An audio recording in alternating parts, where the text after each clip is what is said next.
On News Hour tonight, President Tinubu signs electoral bill into law. More than 30 miners died, 25 hospitalized in Plateau due to carbon monoxide incident. Muslims in Kaduna decry rising cost of food items in markets as Ramadan begins. On the foreign scene, Gabon suspends social media until further notice. Welcome to News Hour. I am Muhammad Kuda Abubakar. President Bola Tinubu on Wednesday signed the Electoral Act 2026 Amendment Bill into law at the Presidential Villa, Abuja, following its passage by the National Assembly. The signing comes days after the Independent National Electoral Commission, INEC, released the timetable for the 2027 general elections. The amendment has reignited debates over the electronic transmission of election results. As long as you appear personally as a manual voter in any polling booth, but ballot paper is given to you manually, you decide in a corner and fingerprint, thumbprint the party of your choice, you cast your vote without hindrance and any interference. Ballots are subsequently counted manually, sorted and counted manually. It's just the arithmetic accuracy that is entered into from easy. It's still manual, essentially. The transmission of that manual result is what we're looking at. And we need to avoid glitches. I'm glad you did. Interference, unnecessary hacking in this age of, computer inquisitiveness. Well, joining us via Zoom to discuss this 2026 Amendment Electoral Act is Abdul Aziz Abdul Malik Hussaini, a programs officer with Connected Development, CODE. Abdul Malik, welcome to News Hour. Thank you, Muhammad Kudu, for having me. Thank you. I know you must have watched the last clip of President Bola Tinubu there.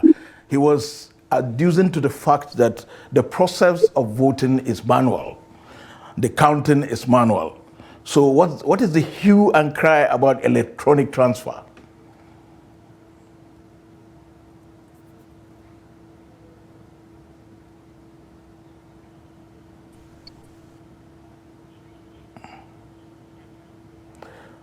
Unfortunately, we lost Abdulaziz Abdul Malik Hussaini, a program officer with Connected Development. We'll rejoin him if the internet permits. Moving on, at least 38 miners have been killed in company Zurak following a carbon monoxide leak in the early hours of Wednesday in Plateau. Over 20 others were injured and rushed to a hospital in Wase town for treatment. Ado Musa has details. According to local miner Safiano Haruna, the incident occurred around 6:30 a.m. shortly after the victims had performed their morning prayers. The miners returned to the site when they suddenly succumbed to the gas leak. Residents and miners described the tragedy as unprecedented in the community, noting that carbon monoxide deaths of this scale are rare in companies Zurak. We believe this tragedy came from Allah. It is a type of gas that often comes during mining. Today's gas came with full force and could not be controlled. Oxygen was brought to control the carbon monoxide, but it was unsuccessful. This is where we source income for our families. People from different parts of the country come here to earn a living. We have indeed lost colleagues, and at the moment, we cannot even identify where some victims came from.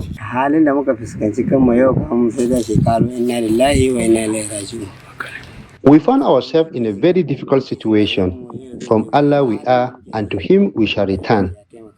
Anyone who witnessed this will surely pity us because we have lost our loved ones. Government and relevant authorities should come to our aid.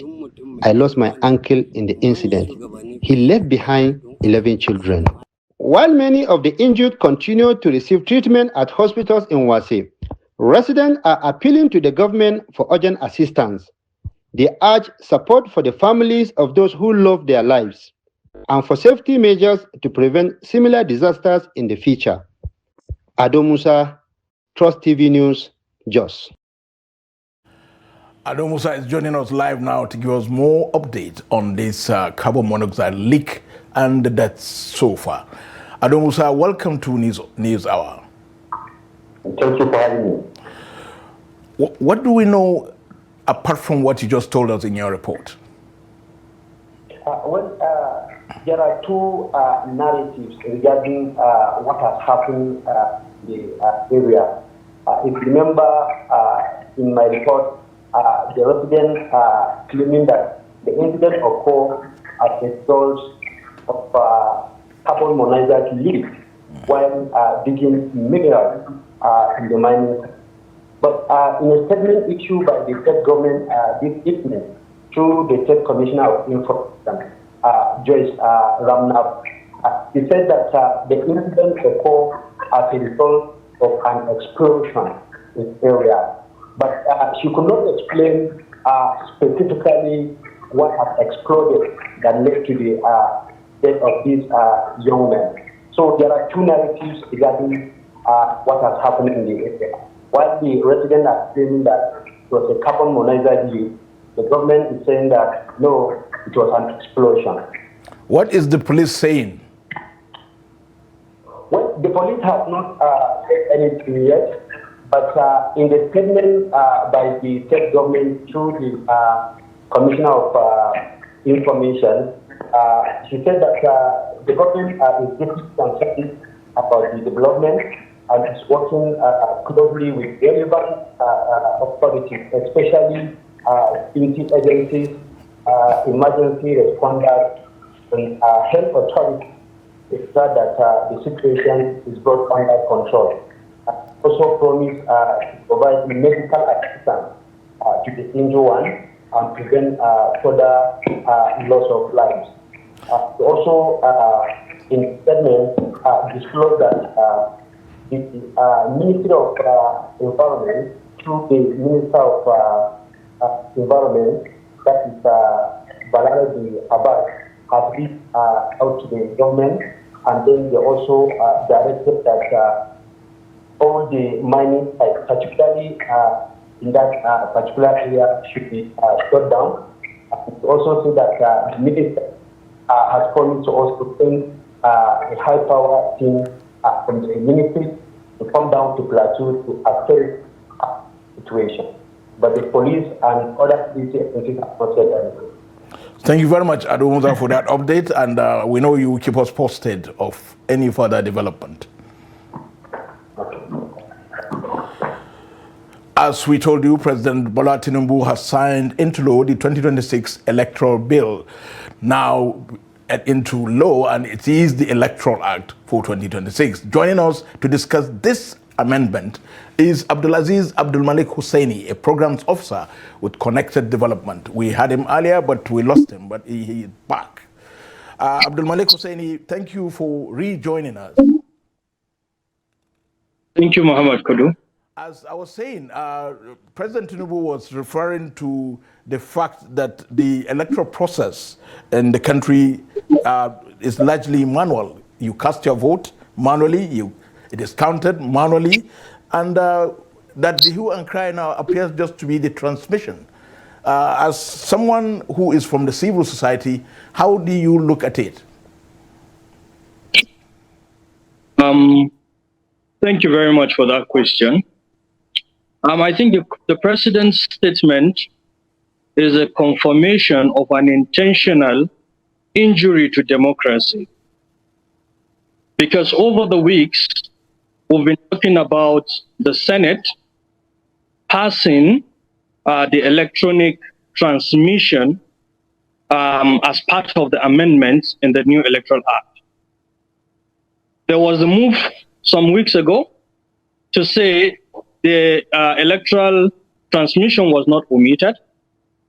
Senators and members of House of Representatives raised concern about some alterations to what was agreed upon.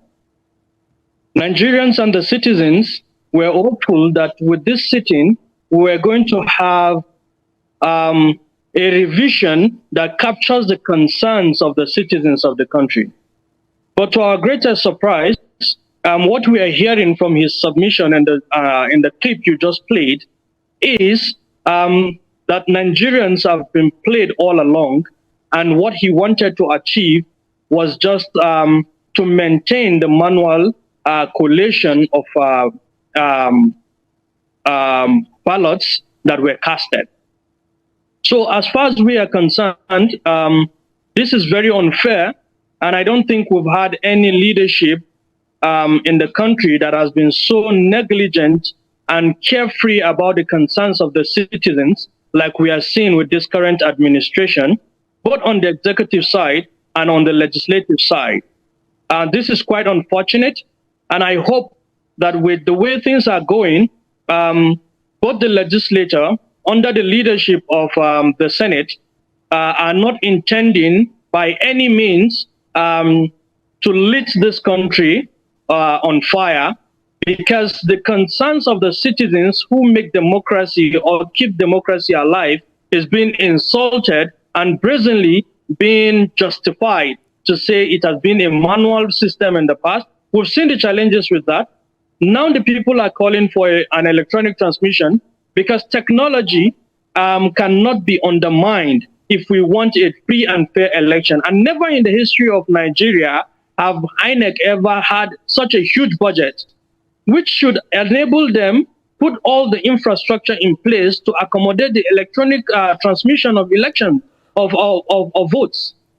Well, Malik, for us at the civil society organization, this is the major concern. Let's put this discussion in context. The context is the present 2026 Electoral Act that was amended and that was just signed into law. The section 60 subsection 3 is still there. Electronic transmission is there. But what is added is the proviso that in case of failure of the internet, for example, you go back to your Form EC8, the result that is there is what will be transmitted. So where will you say that government is taking Nigerians for a ride? I don't understand. Thank you, Muhammad Kudu, for that point. And the point still remains the same, because what I am saying is the government has a penchant for making policies with a very huge loophole, which they can leverage at a later time. The interest of the country should be that with the huge budget that has been given to INEC, by now we should be talking about ensuring putting infrastructure in place to enable electronic transmission and not be talking about an alternative for when the network fails, or as the president says, in this era of computer manipulation, suggesting that they are anticipating or suspecting that there could be hacking of the system. This is not fair to us, but what we are saying is we should ensure that with the huge amount that has been given to INEC, especially in the budget, should be put to practical use and make provisions that will enable for the electronic transmission of votes. So we should not be talking about resorting to the usage of forms at this moment. Yeah, Abdul Malik, I think I will put it to you again. As civil society, as a group, as a very formidable pressure group, I think it now behoves on you, the civil society, the media, of course, is already doing that, to make sure INEC is able to have the latest infrastructure, technology, and whatever, so that at the end of the day, there may not be any need to revert back to the manual transmission. Can that be done? Amakudu, we are going to continue to put our pressure on government and on INEC to ensure that the right thing is done. But what we are saying is we have always left a lacuna in our policies that will be leveraged at the instance that any aggrieving or any grieving party feels that they are not comfortable with the direction the voting is going, and as such will leverage that lacuna to say this. And that is what we don't want at this moment. We are saying the law and the act should be very clear that electronic transmission is going to be the source for collation of. We've seen countries like South Africa that have less budgets than INEC doing this, and they are doing it perfectly. Why is it a challenge with Nigeria, Muhammad Kudu? We'll continue to do our best, but we are saying we don't want the lacuna in that law. Thank you. What do you do now? What is the next move? It's now an act of the National Assembly.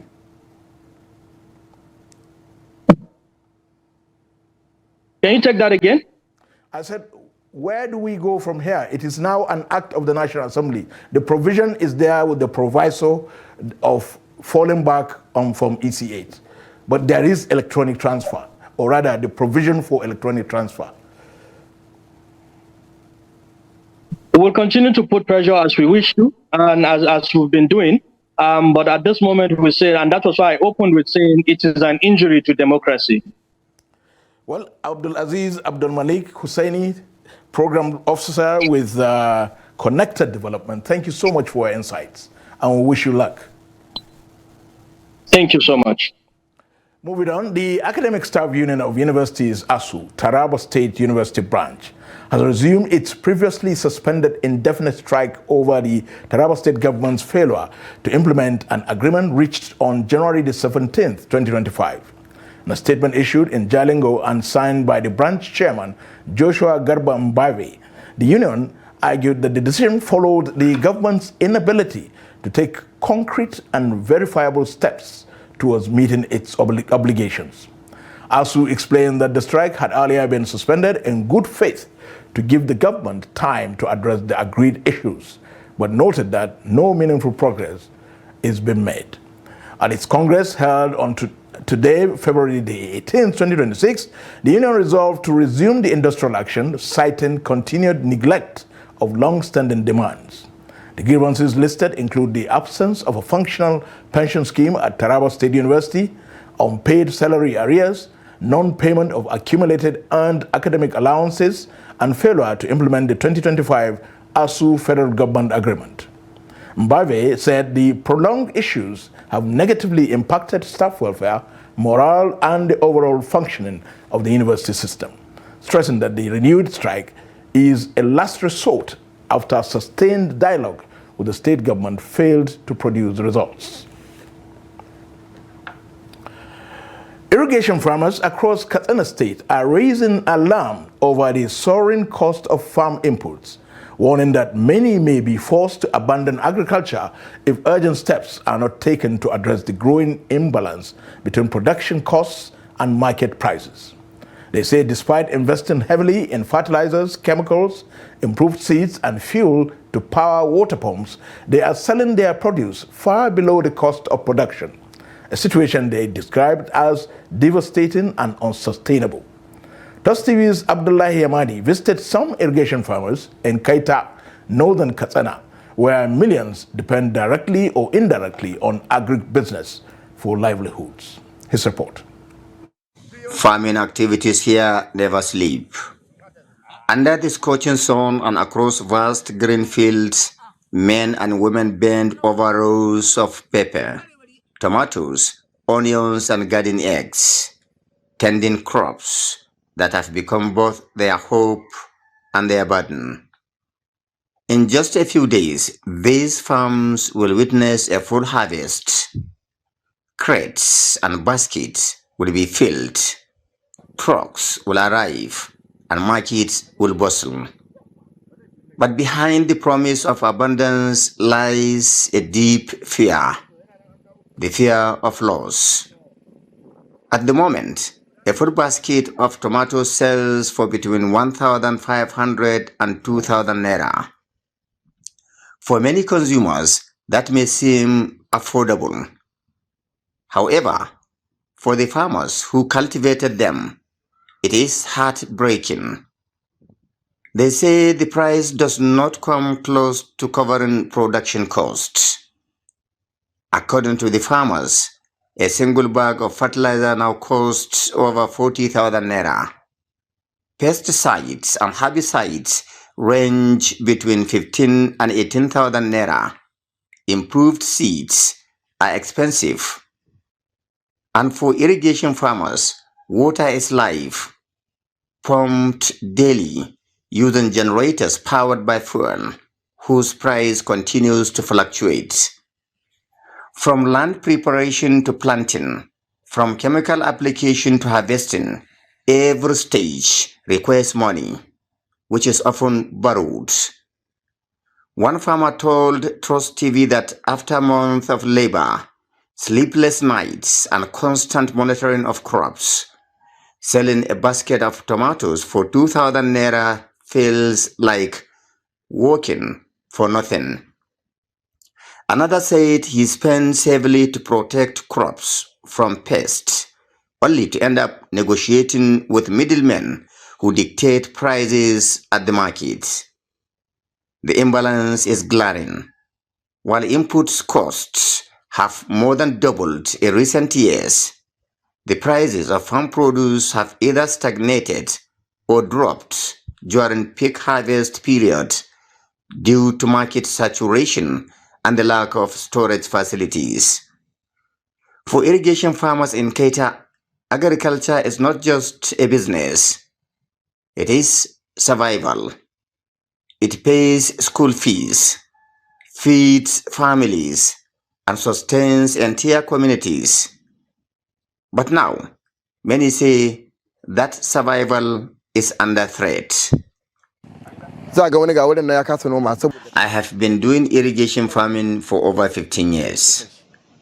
In the past, when you harvested tomatoes, you smiled because you knew there would be profit. But now, even after spending millions on fertilizer, chemicals, and fuel, I cannot recover my investment. We are here morning and night, pumping water, spraying chemicals, and protecting the crops. But when it is time to sell, buyers control the price. The farmers lament that agriculture in Nigeria is fast becoming unprofitable, especially for smallholder producers who lack access to subsidies, soft loans, or modern storage systems.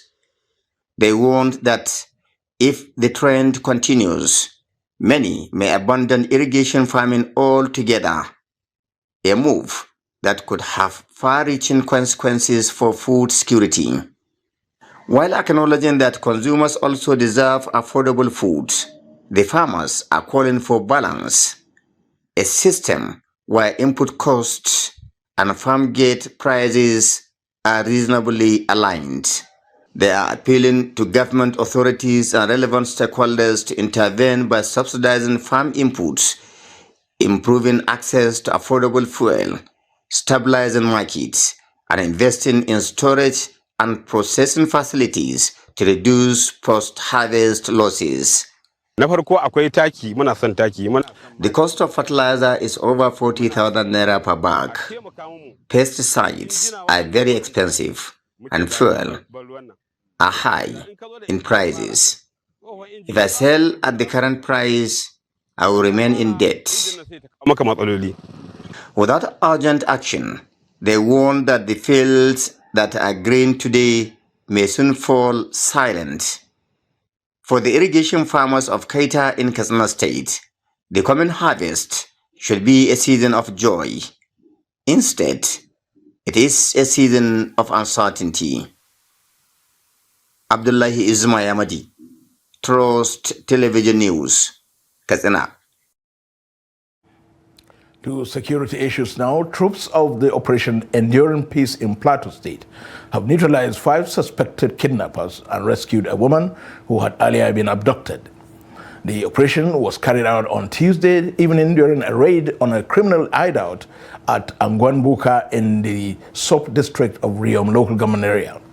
The spokesperson for the Joint Military Task Force, Captain Chinonso Polycarp Ote, confirmed the development on Wednesday.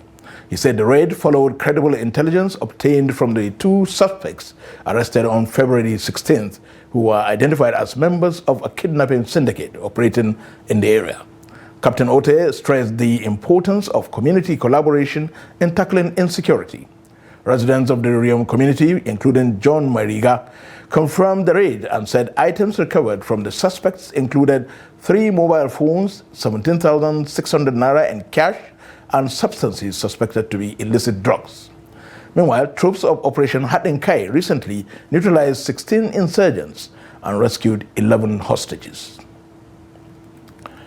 Still on security, the security and intelligence agencies have requested a supplementary budget to address growing national security challenges in Nigeria, following the state of emergency declared by President Bola Ahmed Tinubu. The request was made during the 2026 budget defense session at the House of Representatives, where lawmakers pledged stronger oversight and improved implementation of existing security laws. The report.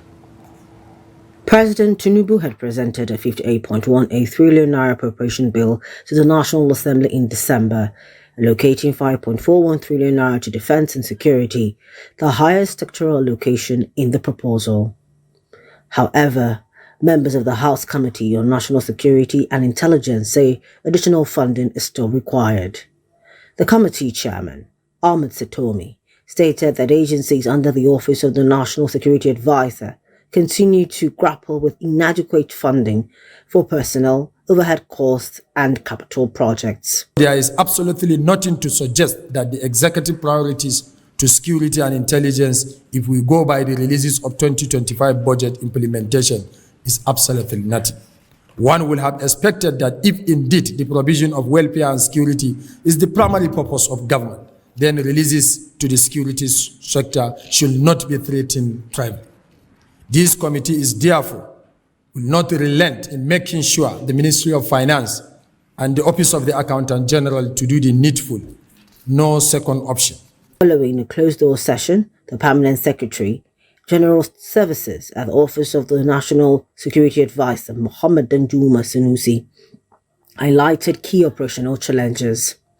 He cited the envelope budgeting system, irregular release of overhead funds, non-release of capital allocations, and rising exchange rates as major constraints affecting operations. Some of the key challenges encountered by the community in the implementation of 2025 budget includes, among others, the envelope system of budgeting constitutes a lot of constraint in terms of resource allocation to the intelligence community, Mr. Chair. There's irregular releases of overhead costs. None of the agency has more than 30% overhead release rates. Non-implementation of the releases of 2025 capital, Mr. Chairman, only 30% were released on 31st December to the intelligence community. The committee is now calling for stronger collaboration between security agencies and the legislature, urging improved compliance and cooperation to achieve national security objectives and support nation-building efforts.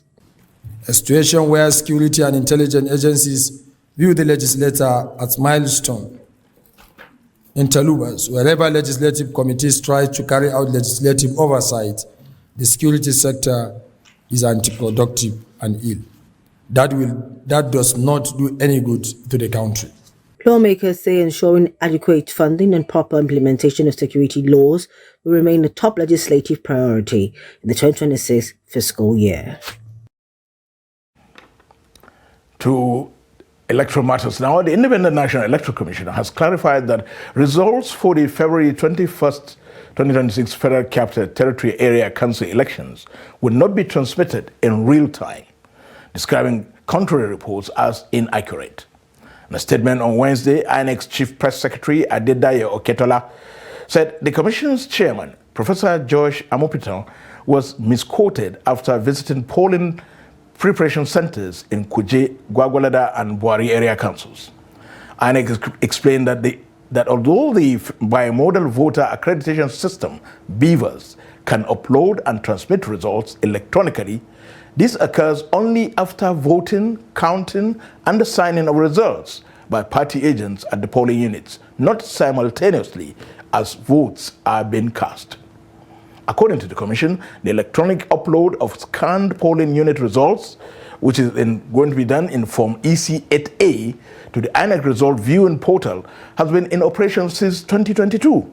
However, describing the process as real-time is misleading, as it suggests a live broadcast of votes during balloting, which is not provided for under Nigeria's legal and regulatory framework. Less than 72 hours before the Federal Capital Territory FCT Area Council elections, the People's Democratic Party chairmanship candidate for Buhari Area Council, Julius Adamu, has stepped down in favor of the All Progressives Congress APC candidate, Joshua Ishaku Musa. Adamu made the announcement today, attributing his decision to the intervention of the FCT Minister, Nyesom Wike. Speaking at the event, Minister Wike encouraged voters in Buhari to support Joshua, promising increased development, including road projects, if Joshua is elected. And I quote, he said, "Let nobody make any mistake. On Saturday, come out and make sure that Joshua wins the election." End of quote.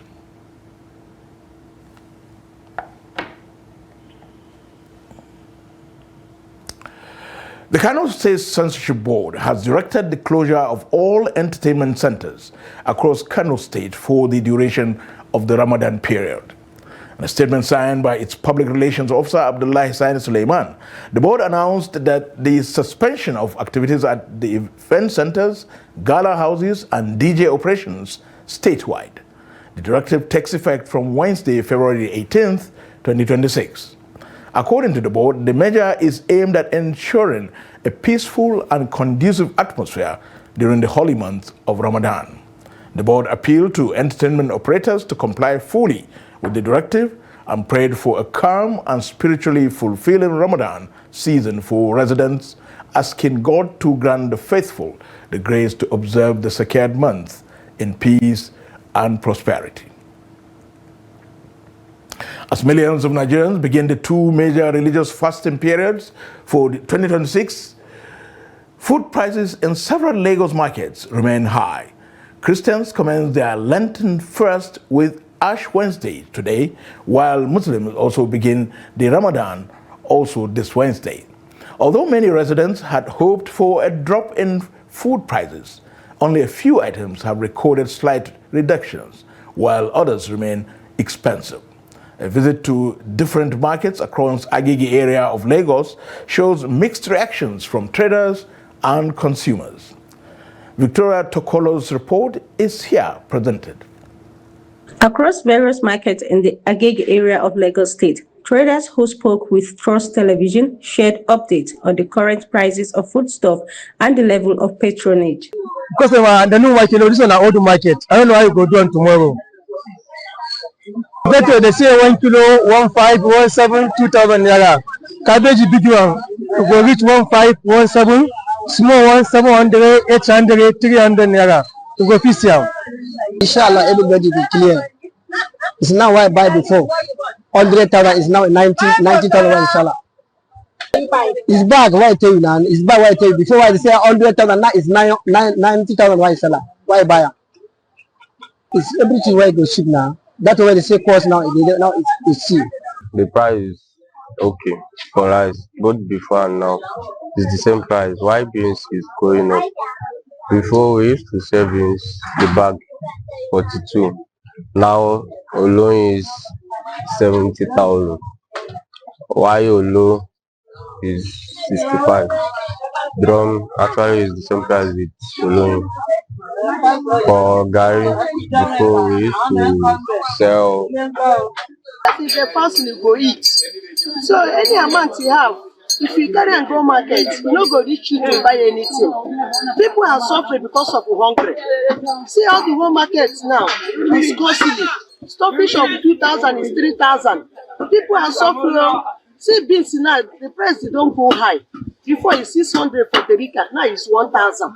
Some traders noted that prices of certain food items, particularly grains, have dropped slightly due to fresh supplies entering the market, while other essential commodities remain costly. Consumers, however, expressed concern over the rising cost of living, saying the high prices are affecting their ability to adequately prepare for the fasting season. They are preparing by prayer now. They are preparing by prayer. Tomorrow that the fasting will start now and pray. May God answer our prayer to have mercy upon us, upon Nigeria, to return our lost glory. Everybody, because as two fasting won't start now, it's only God that will have mercy upon us. Because if it's before now, two fasting won't start now. Supposed to be see people that will be carry something, dropping, do everywhere we put better. I'm not even know the situation of this country. Now maybe it's everywhere. Things are still expensive in the market, but we don't have any choice but to buy what we have to buy. So we have to start the fast tomorrow. And the prices of things in the market is very high, very, very high. Like the price of ororo now is 1,800 naira. Even the palm oil, they are very, very high. Things are very, very cost, which will not be able to, for some people, to be able to meet up with the Ramadan fasting, which is coming up tomorrow. So I'm thinking the price of things should be able to go down a bit. The fasting season for two major religions in the country, namely Ash Wednesday for Christians and Ramadan for Muslims, is adding pressure to Lagos State market as many households struggle with fluctuating food prices. This is News Hour on Trust TV. Coming up after the break, Kaduna Muslim faithful decry rising cost of food items in markets as Ramadan begins. We'll have more news when we return. Don't go away.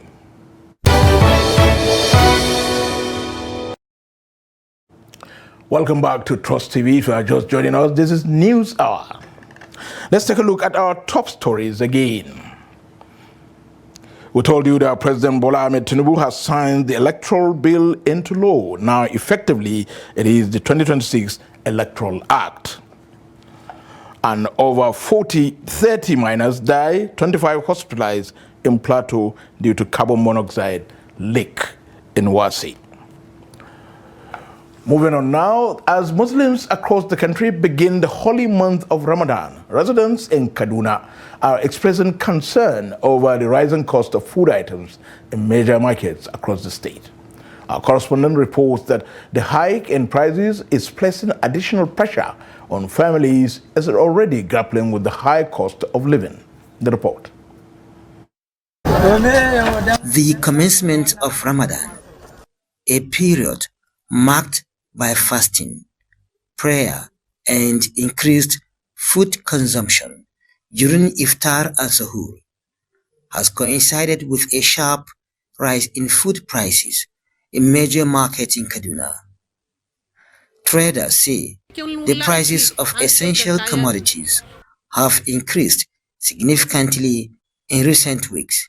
A 50 kg bag of rice, which previously sold at a lower rate, has now gone up in price.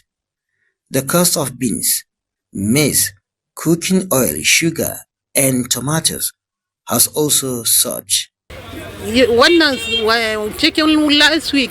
Prices of foodstuff have increased. Last week, a bag of beans was sold for 55,000 naira, but now sells for between 90 and 95,000 naira.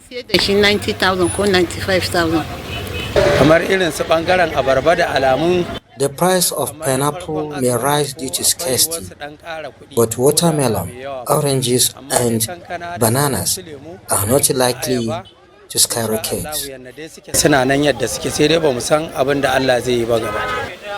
The price of eggs has gone up. Previously, we sold a crate for 2,300 naira, but it is now selling for 2,500 naira.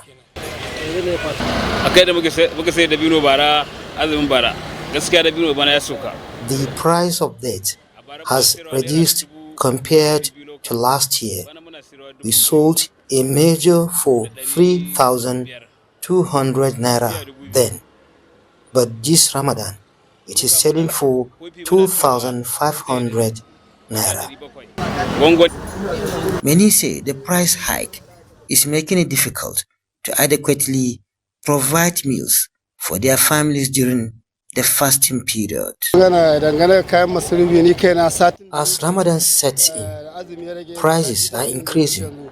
Items we bought for 1,000 naira last week are now being sold for 1,500 naira.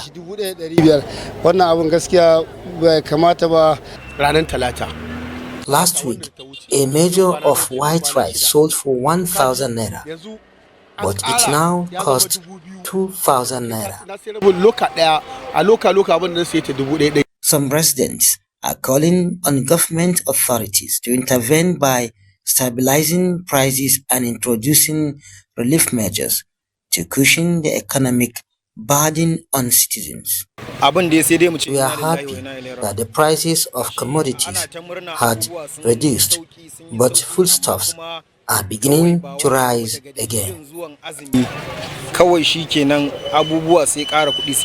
Economic analysts attribute the surge to inflation, high transportation costs, and increased demands often associated with festive and religious season.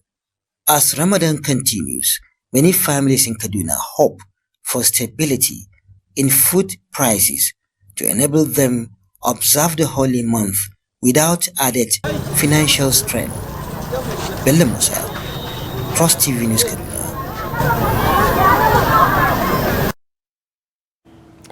Still on the religious activities, as Muslims begin the holy month of Ramadan and Christians across the world commence the solemn season. Christians across the world commence the solemn season of Lent. Clerics in Adamawa State are calling for intensified prayers for Nigeria and the global community amid rising insecurity and mounting socio-economic challenges. They believe that through corporate prayer, unity of purpose, and sincere repentance, the nation and the world can experience lasting peace. Trust TV's Gibson Swadigo now reports. Allahu Akbar, Allahu Akbar, Allahu Akbar, Allahu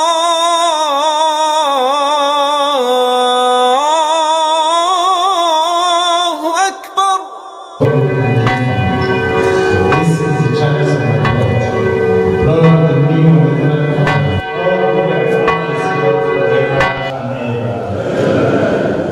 The air is filled with solemn devotion, from hymns echoing inside churches to the call to prayer for mosques.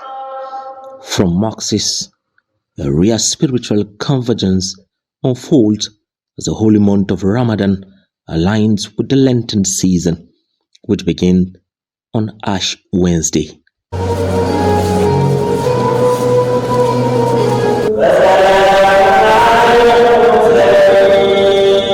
Across Adamawa State, worshippers gather in churches and mosques, united in faith, though separated by doctrine, all seeking mercy, forgiveness, and divine intervention for a troubled world. For Christians, Lent is a 40-day journey of fasting, reflection, and repentance, commemorating the sacrifice and resurrection of Jesus Christ. For Muslims, Ramadan is a sacred month of fasting from dawn to sunset, marked by prayer, charity, and spiritual renewal in accordance with the teaching of Prophet Muhammad. I encourage Christians to do their best in order to live a better life, to fast, to pray, and then to give up. To fast the month, 29 days or 30 days, and then you have to dedicate yourself with prayers, reading the Holy Quran, giving charity, assisting the less privileged, supporting and desisting from all vices. Religious leaders in the state are urging believers to use this sacred period not only for personal supplication, but also for national intercession. They emphasize that Nigeria, like many nations, is navigating difficult times from insecurity to economic hardship and requires spiritual healing alongside policy reforms. It's an indication that God wants us to return to Him, to go back to Him. Both Muslims and Christians, they go back to Him, we seek His intervention, and this cannot be done unless we are able to purify ourselves we know what we are doing that are terrible, that are bad, each and every one of us. If the Muslims and the Christians are going to take this Ramadan period and this Lenten season seriously to fast from evil, to do good, we can turn our country around and we can also even change the world. As fasting begins and ashes are placed on foreheads, a shared message resonates across faith lines: repentance, sacrifice, love, and hope. Gibson Suadugu, Trust TV News, Yola. To other news now, stakeholders in the cotton, garment and textile industry said the sector can be used as a springboard to achieve industrialization of the country. They noted that the backdrop of the launching of the new national industrial policy aimed at transforming Nigeria's industrial base can unlock the entire sector, prioritizing production, competitiveness, employment within the country's economic agenda. Yusuf Akogu has this report. The Nigerian Industrial Policy 2025 establishes a coordinated national framework to accelerate industrial growth, improve productivity, and enhance Nigeria's global competitiveness. With the emphasis on the need to strengthen local value chains, expand manufacturing capacity, and create sustainable employment opportunities, some manufacturers say reviving cotton and textile industry remain the engine room for the industrialization of Nigerian economy. We had 200 textile mills in the 70s and 80s, 200 textile mills. That's enough to show that there's industrialization in place. But for you to now come down to less than 20 textile mills, I mean, it's an aberration. It shouldn't happen in a country that's serious about industry. And it's just because some of the policies have not been working. There's been a lot of somersault on that. And then now they have just realized that government has not been sitting down and implement those policies. So I think there should be a policy implementation in place now, this time around, so that something can be done. They believe that with adequate investment in power infrastructure and introduction of modern mechanized farming, manufacturing techniques will increase. Job creation potentially is there, and it's something we should drive. So if we revive the value chain and bring back our industries, our industry players, their factories, their mills, I think that it will address indirectly also insecurity. Because some people have nothing to do. Idle mind is the devil's workshop, like they say. So it's a critical sector, not just because I'm a player, but because the facts are there. What it has done, what it's currently doing, and what it will do for other countries that are taking it much more seriously than we are currently. Despite being a potentially massive contributor to GDP, cotton and textile sector has faced decline due to low production, power issues, and competition. The current goal is to localize billions of dollars spent on textile imports and revive the industry reputation for producing high-quality garments. Yusuf Akogu, Trust Television News, Abuja. The Jigawa State Ministry for Higher Education, Science and Technology, through the Islamic Education Bureau, has organized a one-day Arabic and Islamic Studies teachers' proficiency and pedagogical workshop aimed at strengthening teaching, teachers' quality and aligning schools with the new national curriculum. The workshop, which brought together about 360 teachers and school administrators from across the state, focused on improving teachers' classroom competence, introducing modern teaching techniques, and ensuring effective implementation of recent curriculum reforms in Arabic and Islamic education. Trust TV's Ali Rabi Ali attended the event and filed this report. Declaring the program open, education stakeholders emphasized the need for continuous professional development, especially as curriculum changes demand new instructional approaches and subject combinations. The workshop held at the new secretariat brought together about 360 teachers from across the state to update their skills and align classroom teaching with the new national curriculum. Key sessions included curriculum updates by the Jigawa Education Research and Assessment, subject combinations by the National Board for Arabic and Islamic Studies, and interactive paper presentations. Speaking to journalists on the sidelines of the event, Salih Umar, The Director of Monitoring and Evaluation at the Islamic Education Bureau said the workshop was organized to sensitize teachers on their day-to-day responsibilities and expose them to new teaching and learning techniques. The aim and objective of organizing this kind of workshop is to sensitize our teachers on day-to-day activities. You know, some teachers, some are qualified teachers, some are not all that qualified.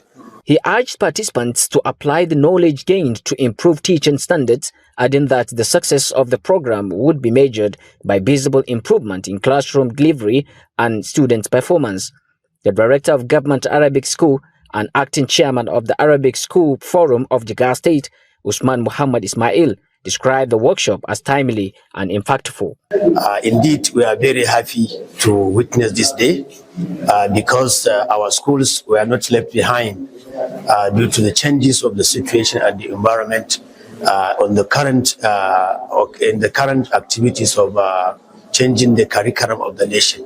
So we really appreciate this kind of workshop, and we indeed happy to take it back to our schools for to emulate and put this in practice, so that the school will be left behind, will not be left behind as and then we are going to be proud of as every school in the nation, inshallah. The event concluded with general remarks by the Executive Secretary and special prayers in honor of Malam Shisu Ibrahim, the State Musabaka Coordinator. From Jigawa, Ali Rabiu Ali, Trust TV News. This is News Hour for breaking news. The State Security Service has arrested former Kaduna State Governor Nasir El-Rufai shortly after he was granted bail by the Economic and Financial Crimes Commission. El-Rufai had been in EFCC custody since Monday over alleged corruption-related offenses. Sources say the former governor was granted bail around 8 p.m. this evening, but was immediately taken into custody by operatives of the Department of State Security Service. And the EFCC headquarters in Abuja, his arrest is linked to cybercrime charges filed earlier this week over allegations that he unlawfully intercepted the telephone communications of the National Security Advisor, Nuhu Ribadu. The charges were filed before the Federal High Court in Abuja under the Cybercrimes Act and the Nigerian Communications Act. The case followed comments made by El-Rufai during a live television interview where he claimed the NSA's phone had been tapped and that he overheard instructions to detain him.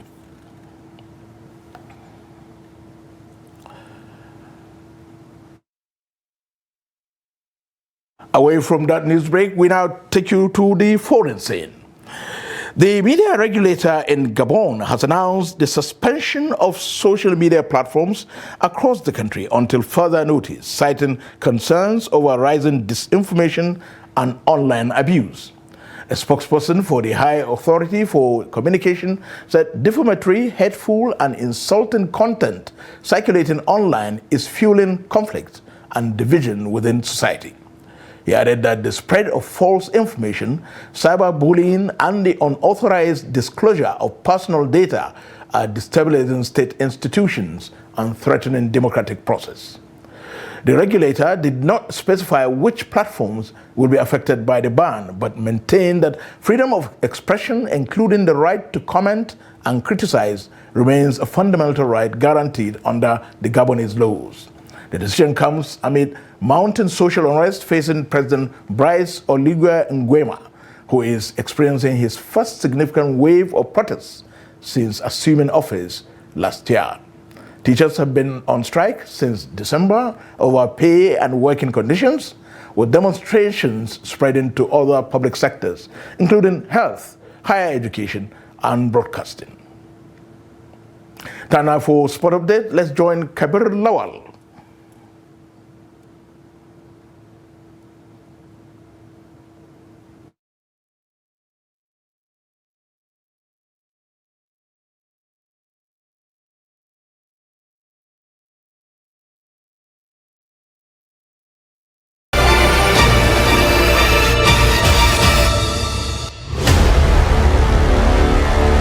Head coach of the Nigerian national football team, Eric Sekochel, has reportedly requested a significant salary increase as a condition for continuing in his role. Sources within the Nigerian Football Federation (NFF) indicate that the Franco-Malian tactician is seeking a monthly salary of $100,000, a substantial rise from the figure he has earned since taking charge of the team. The proposed adjustment is said to represent an increase of more than 80% on his current remuneration. Eric Sekochel's request follows Nigeria's impressive campaign at the 2025 African Cup of Nations, where the Super Eagles secured a bronze medal finish. The team's expansive and attacking style of play in Morocco drew praise from supporters and pundits alike, with many calling on the federation to retain the coach despite different views over the reported salary demand. The NFF has dismissed speculation linking Chel with a move to Olympique de Marseille amid rumors of a proposed 18-month contract offered from Ligue 1 side. However, it is understood that the several African national teams are monitoring his situation following Nigeria's strong showing at the continental tournament. Sources further suggest that failure to reach an agreement over improved terms could prompt Eric Chel to consider alternative opportunities. Neither the NFF nor Chel has publicly confirmed the details of the negotiations. Discussions are expected to continue as the federation weighs financial consideration against the desire to continue ahead of the upcoming international competition. Chel signed a 2-year contract with Nigeria in 2024, with 1 year remaining to stay with the Super Eagles. That's Sport News. I am Kabir Lawal.